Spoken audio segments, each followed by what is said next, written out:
I am now offering consultation services through Faithfully Engaged. If you're struggling finding a church, dealing with a destructive habit such as pornography, trying to find a way to homeschool your kids but don't know where to start, come check me out.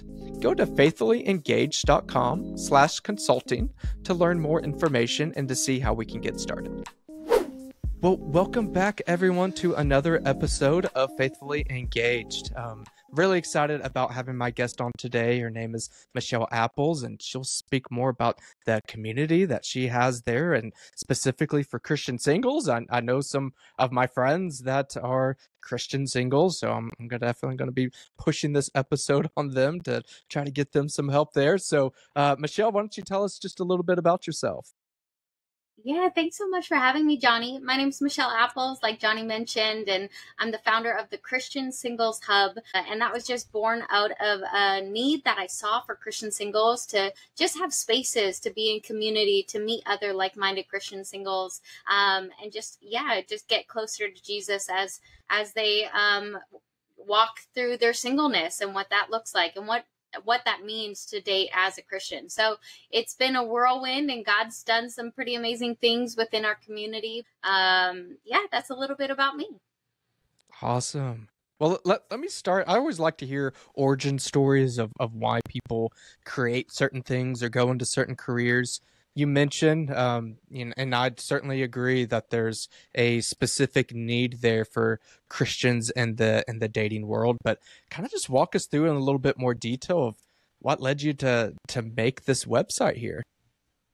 Yeah, that's a good question. And honestly, if it was like up to me, I probably wouldn't be here doing what I'm doing, but it was definitely just the Lord and his calling on my life.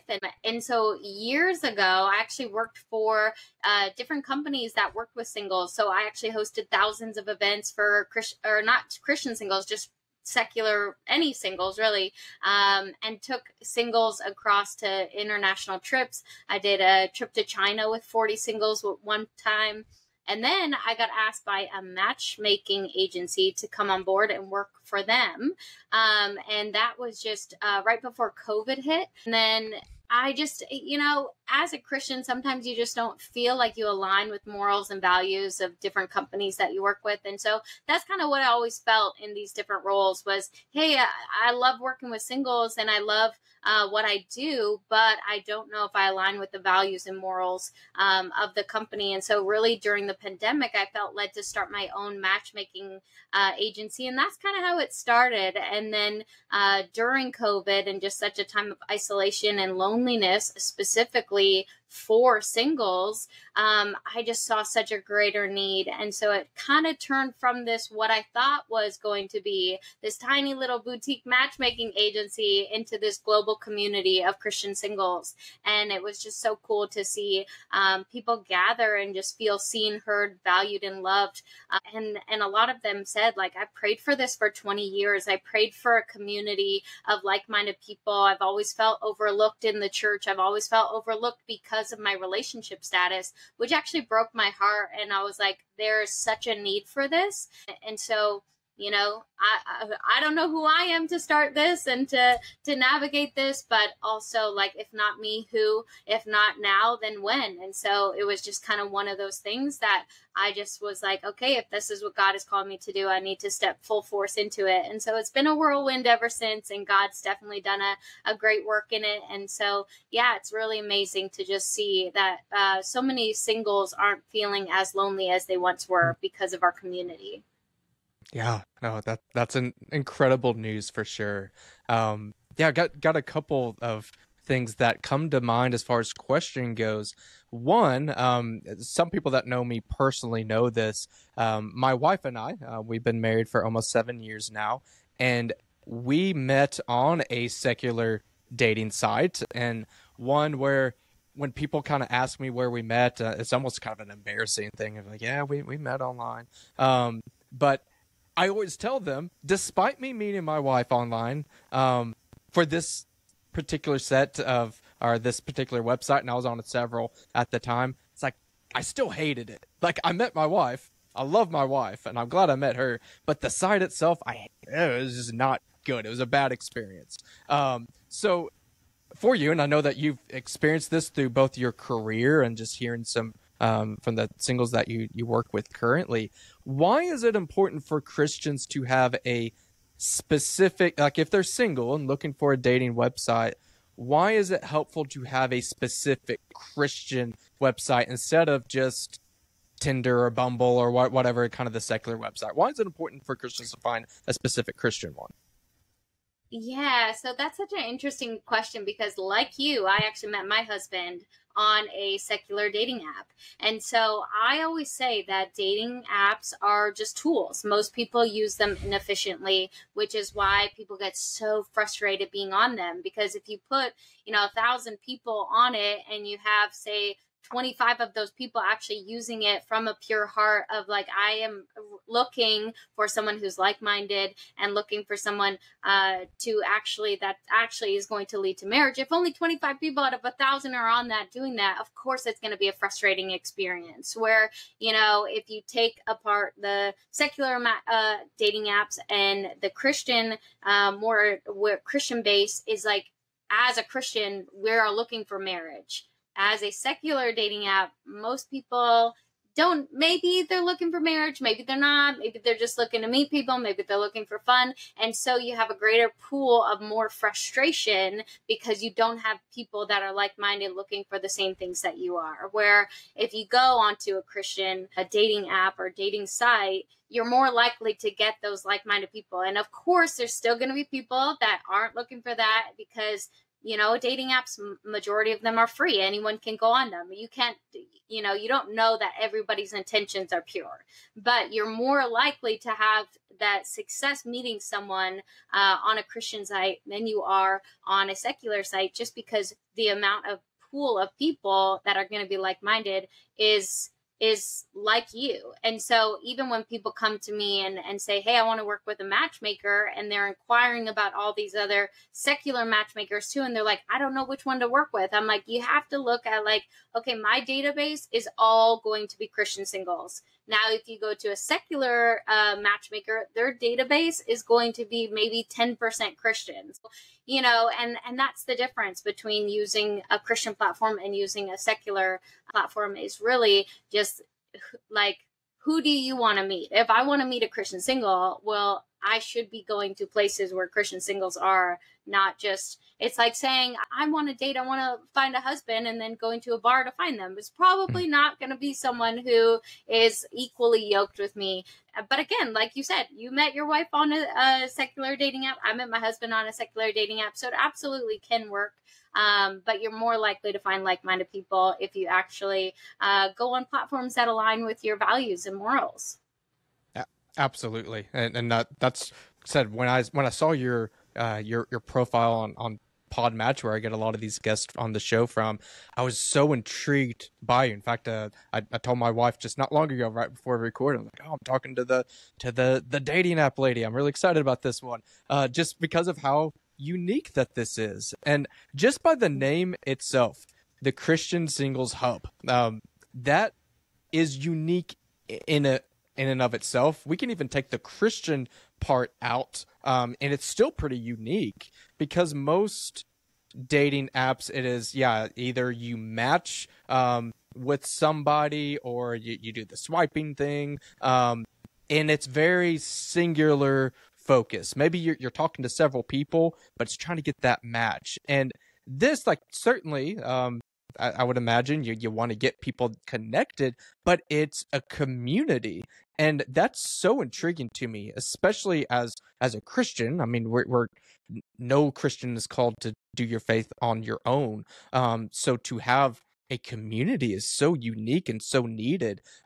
So what on in your experience, through Christian Singles Hub and just even from your past job and some secular sites, what role does the community play, and why is that so important specifically for Christian singles? Yeah. So, when people come to our site, they're sometimes they get a little confused because they are so used to those dating apps where it's all very romantic focused. Where, yes, obviously we have some services like we do virtual speed dating events, we do the matchmaking, but a lot of what we do is community focused because so often we don't even know how to behave and act around the opposite sex as a Christian single. We haven't really been taught this. We've actually been taught the opposite. I remember when I was raised in faith, but then I walked away from my faith for quite some time. And then when I went back to the church, I just remember being like, why is this so weird? Like, it was like women on this side, men on this side, and you need to be separated and you do not interact. And it was just this weird experience that I was like, why is it easier to date as a secular person than it is as a Christian? And why does nobody talk about this? And so really our community just kind of bridges that gap of like getting around like-minded people of the opposite sex. You get to learn so much, not only about other people, but about yourself as well.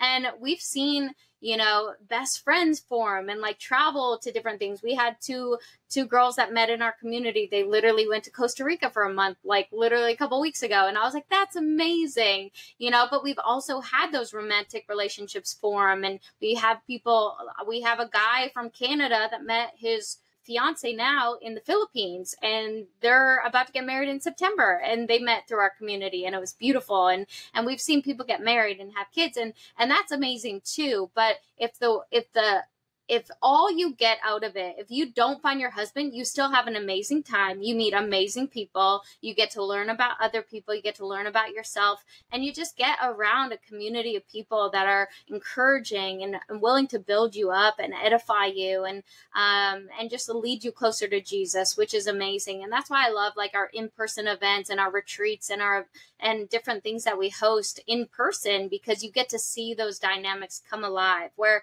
people kind of arrive as strangers. They don't know each other. They're kind of all nervous. And by the end, everyone's family. Nobody wants to leave. It's like the most beautiful thing. And I just believe like there's so much to that, where people have said like, because I came to your event, I actually then came to your virtual speed dating event and I met my boyfriend because I was able to see how safe this community was. I was able to interact with people and not feel so nervous and so uncomfortable. And so, regardless if you come to a retreat and say you don't meet your spouse, like you gain so much else besides that as well. So I love that we do it not just for dating, because if we were to like do a retreat and say it's like a dating retreat, they come in with so much pressure and they'd come in so weird and so nervous. And it's like, we just want to create amazing, fun, safe spaces for Christian singles to gather together and to have that hope risen in them to say, I'm not alone in this season. Like, I love that so many people came actually to our last summer camp, and on the last day we were kind of unpacking the weekend, and they're like, I always have felt so alone being a single because the church doesn't really offer anything for people in my season. And so I often feel very isolated. And then to come and literally be joined by 50, 60 other Christian singles and all get to share their experiences. If people leave and they're like, wow, my hope is risen, my faith is risen, and I believe that I'm not walking this journey alone. Yeah, that's really encouraging to hear. And that is something that unfortunately is very common throughout pretty much any church that I've been in. I've experienced this as a single, and then just seeing other singles out there. It is harder. It's wife and I talk about that all the time. We kind of have built-in social reasons with our kids. We just got done with soccer season. Bam, there's socialization right there. We don't have to think about it. Got other kids at church that are our kids' age, and there we go. Other married couples. It's just a lot easier there as an adult when you have a marriage partner, when you have kids, things of that nature, to be plugged in into church events and everything. As a single person, it's not impossible. It is possible, but it's more difficult. There's no getting around that. And I love that you talk about safety, such a huge part in dating in general, especially in today's online dating world. My wife always likes to tell the story of when we first met. Said it was secular dating site. She didn't know who I was, and we met at a Starbucks for just our first kind of, wasn't really a date, just get to know each other thing. And she already bought her coffee. and she sat at the very edge, like right in the corner, right next to a door. So if I was some creep, she could just get out of there. She thought that through, because safety was a concern there. She didn't know who I was, and obviously she stayed with me, and it worked out. But to provide that safety of not just with dating, but just to feel yourself, feel that you have other people that you are in connection with and that care about you. I think that's just so unique, the type of community that you have there. And I'm sure for so many people, like you said, even if they don't find a date, that it's so welcoming and loving, and that they just walk away feeling really refreshed. Yeah, it's honestly amazing, and I would have again never saw myself being here, but we get to see that, we get to see people feeling impacted by what we've created, by what the Lord has created, because it wasn't me, it was all Him. Mhm. So it's really beautiful. Yeah. You mentioned some of these events that is put on through the Christian Singles Hub.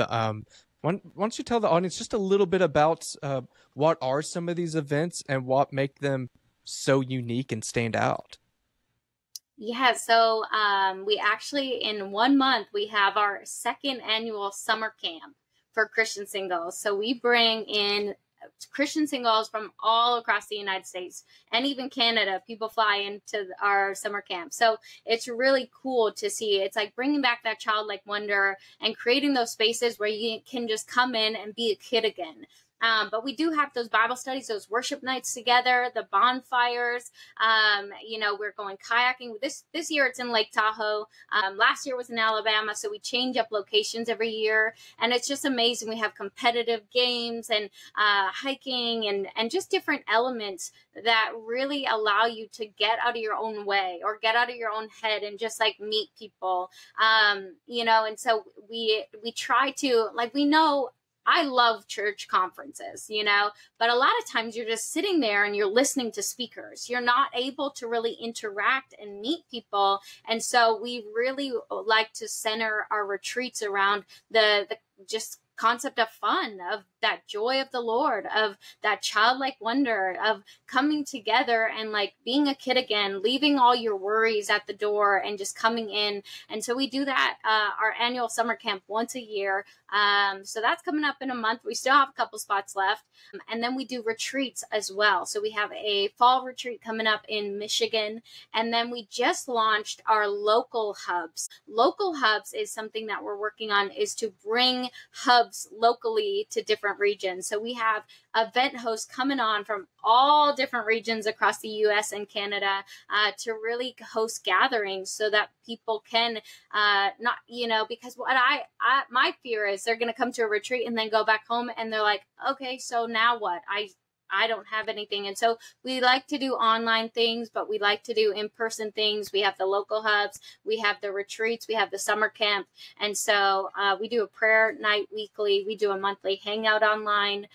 So there's so much going on within the Christian Singles Hub, and I'm sure so much more to come as well. Yeah, no, that's fantastic, and I love, again, just the uniqueness here that you've we've all seen commercials for both secular and Christian type of places, but I mean, maybe there's some secular place that does something somewhat similar, but I've not heard of it. Like this, just for like, again, throwing the Christian part out for a second, this alone is really neat, and then you add the Christian part to find like-minded singles, that community aspect. That there's just so much that's going on here. Far better. I always tell my friends that are currently dating, I'm like, man, like I do feel for them. I do pray for them that I don't miss those days where you're just swiping and going on dates. I used to. I told my wife this actually after we got married, that I used to always take dates to a similar restaurants, or like two or three restaurants, and the whole reason was well, if the date went poorly, at least I got food that I liked. So I would take them to these restaurants that I just enjoyed, because it got tiring after a while. Like, why did I just waste my night? So it's a tough space to be in, and what you're describing was nothing like my experience. It's full of joy and hope and fun, even if you don't find that date right then and there. So yeah, what is being built there, and I love that you gave glory to God there of what God is building is so encouraging. And I'm interested here, especially since again the focus is not just on find your partner right this very second. It's not a big pressure sell there. How have you seen both through the hub and through your experience and talking with other singles for these Christians, how do you help them navigate just that difference between encouraging them to be active, to try to go on dates and to take the risk to try to put yourself out there, while at the same time being content in this single season? How do you kind of encourage people to go through that process? Yeah, that's such a good question because it is hard. Like you're saying, it is hard. I feel for people dating right now because it's not the way that our parents dated. It's not the way our grandparents dated. We are dealing with a new way of dating that no one has done before. Like our generation is the first that really is like plugging into these online dating, and it feels exhausting. There's actually like scientific studies showing that like the more choices you have, the more likely you're actually not to choose at all. And this Mhm. is a huge problem with the dating in this day and age, is because we have unlimited options. So you can go on dates all the time. And again, it gets exhausting, but also more often than not, people are like, well, there might be something better out there, right? And Mhm. so I think you have to be self aware enough and just pray for that discernment, pray for that self awareness to know when you need to like actually put yourself out there and when you need to just say, okay, you know what, I need a break from this. Because so often what I hear is, I'm so exhausted from this. And it's almost like, it's really hurting our self love and our just yeah, dating is so challenging. And you're on the apps and you all of a sudden you're feeling like garbage about yourself, and it's like you gotta know to take yourself out of that before you get to that point, because this is just one area of your life. You need to nurture the other areas, like your spiritual health and your friendships and community and your health and well-being. And if dating is taking over everything else, you're going to feel bogged down and you're going to feel discouraged with it. And so really just that balance of knowing, having that self-awareness to know like when to step out and say, okay, I'm going to put myself out there, and when to say like, okay, I've just been doing this for a long time and I just feel discouraged every time I go on an app. Then you should probably take a break from apps. And so, but also like, I love the question of like, how do you stay content? Because um, you have so much purpose in your singleness. Purpose does not start when you get married. Your life does not start when you get married. And I think so often that's almost like what singles, especially Christian singles, believe, is that like, oh, well, I'm not going to do these things I want to do because, well, I'm going to wait to do them with a spouse. It's like, Mm. well, no, like the Bible says to live today like it's your last. You don't know what tomorrow, if there's going to be a tomorrow. And so really just, well, what is it that I want to do in my singleness? Maybe that's making a bucket list of things that you want to do and see and accomplish. And, I can honestly say that like my singleness, like was beautiful. It was a beautiful time of learning and growing and evolving and traveling and discovering. And then when I met my husband, it was like so beautiful that I was like, I had no regrets of like leaving your singleness.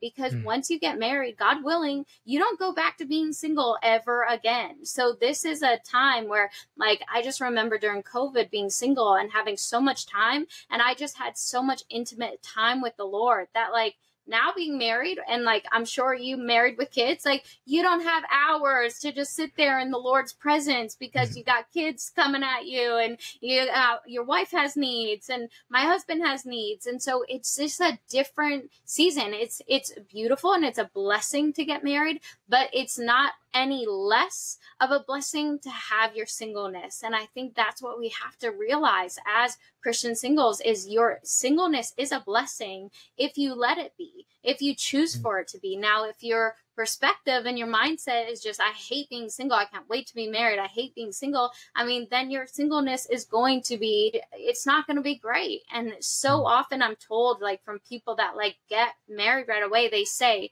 oh man, I really wish I didn't rush out of my singleness to get to a preferred season that I thought I would prefer. But now I never go back there. You know, once you're married, you make a covenant with your partner in the Lord. Like, I will never be single ever again, but I can honestly look back at my singleness and say, wow, I really took that as a time to be with the Lord, be intimate with the Lord, get to know myself, do healing that I really needed to do before I got into a relationship and got married. And so I think it's that balance of, like, again, being self-aware enough to saying, hey, this is one area of my life. Dating is literally only one area of my life. It's not everything. It's not my identity. It's not who I am or what I'm doing. It's one area of my life. Now, if dating is the only area of your life, then that's when you have to take action and say, no, I need to nurture these other areas of my life and make sure that I'm living, you know, just like the Bible says, singleness is a gift because you get to just be fully devoted to the Lord and what he's asking you to do. And I would have never started what I'm doing right now if I wouldn't have leaned into that. And okay, God, you're calling me to walk into this. And I was able to move across. So I'm from Canada. I moved across Canada at one point because the Lord asked me to. I moved to the US from Canada because the Lord asked me to. You can't do those things when you get married, because now you have to check in with someone else and make sure that you're all on the same page. And so, yeah, I just think just taking the season for what it is, that it is a blessing and you get to do so much in that season, and that you never go back once you get married, and just to nurture that. Absolutely. That's something that kind of joked with some of my single friends that there's been some times of I'll get like a 12-hour notice. Hey, let's hang out tomorrow across, and I have to drive several hours. And like, I need a little bit more notice. When I was single, I didn't need notice. You just do what you want to do. It's like, I got kids, I got a wife, and it's beautiful, and I love it. I wouldn't trade it for anything. But that freedom is something that you get when you're single. So yeah, being able to take advantage of that time. And I challenge some people, and my day job as a counselor as well, that are in a season of singleness, that yes, we want to enjoy that time and to use it as a gift from God. But we also want to look at, and kind of that challenge component of, am I the person that I want to be as a husband, as a wife? Are there things that I could be doing better? I need to challenge myself, and not just, it's not all about your efforts. I get it. There's some circumstances, and sometimes God has you in a season of life for a reason. But get yourself ready to be married. Yes. If you're not, if you don't have a job, you're living at your parents or something, go get a job. Go get yourself ready to be married, and to not just live in the woe is me mentality. I say that not as like speaking bad to any singles that are listening to this. I was that way. I definitely had seasons where I just felt sorry for myself, and I get it. It can be tough. But to use this as a challenge to be content, and also to let me better myself. Let me go pick up a craft or some hobby, learn pickleball or something that I have time to do. Like, get yourself in a spot to where, if when you do meet the girl that you really want to marry, the guy you really want to marry, you're in a healthy spot to we can get this stuff going, and not just kind of keep throwing Hail Marys and hope something sticks. Yeah, I love that. I love that, Johnny. And I think I totally 100% agree. And when I got married to my husband, it was so beautiful because we had both individually done the work in our singleness. And it was so evident when we walked into marriage. It was like, wow, I've stewarded my finances really well. You have too. Now we come together, and I feel like I gained an inheritance. It wasn't this like somebody's pulling me backwards and I'm trying to move forwards, but now I got these chains on me because I'm marrying someone who's been bad with finances. And like, now I'm carrying all their debt with me into marriage, when I've been stewarding that well, right? And so I think it's so important. And not just that, whereas like our habits that we have in our singleness, we only get highlighted when we get married. Like if I'm lazy, that gets highlighted when you're around someone 24/7 when you get married, and you realize your flaws very quickly because you have someone who's looking at all your flaws with you in marriage. And so I love that you said, like, get yourself prepared. I always say to people, take inventory of every area of your life. And hey, where needs work right now? What does that look like in my life? If my spiritual life isn't good in my singleness, it's not going to be good when I get married. If my finances isn't good in my singleness, it's not going to be good when you get married. If my health and wellness isn't good in my singleness, it's not going to be good when you get married. And so all of those things just amplify when you get married. And there was things that my husband and I had to navigate because we come from different backgrounds and learn different things. And and so I love that. It's like, what can we do in this season to help prepare us better for that relationship, for that marriage? Absolutely. Well, Michelle, I'm hopeful that everybody listening here, and I'm confident that they are, especially if you're single, or maybe you're not single, you've got a kid that's single, or your best friend's single, anybody that that's a Christian single. I hope that this has been encouraging to know that it's not a hopeless battle. God is ultimately in control. We have that faith as believers that even when it doesn't feel good, we know he's in control. But even aside from that there's communities like the Christian Singles Hub, that there are other Christians out there like you. There is hope out there. So Michelle, for those that are listening that maybe want to know, all right, how this sounds great, or my kid needs to get signed up for this, how can they find out more information about the Christian Singles Hub, and just kind of tell them a little bit about how to get started there? Yeah, so the best thing to do is go check out the website at thechristiansingleshub.com. That's going to give you all the access to retreats and events and everything that we have going on. But if you actually go to the christiansingleshub.com/podcast, just for listening to this podcast today, you'll actually get a 7-day free trial to our app, so you can connect with like-minded Christian singles, and also get discounts to all the retreats and free in-person events and online events and so much more. That's fantastic. So definitely take advantage of that. Said, if you're single, your kid's single, your best friend, whatever, let them know about this, because even if they just use it for 7 days, just for encouragement, like, check it out. Because I about guarantee you from personal experience and other people that I know, there's not another community quite like this. So definitely check it out. And Michelle, thanks again for joining us and for encouraging the audience today. Thanks so much for having me, Johnny. Absolutely. And thank you again to everybody that tuned in today, and we'll catch you on the next episode.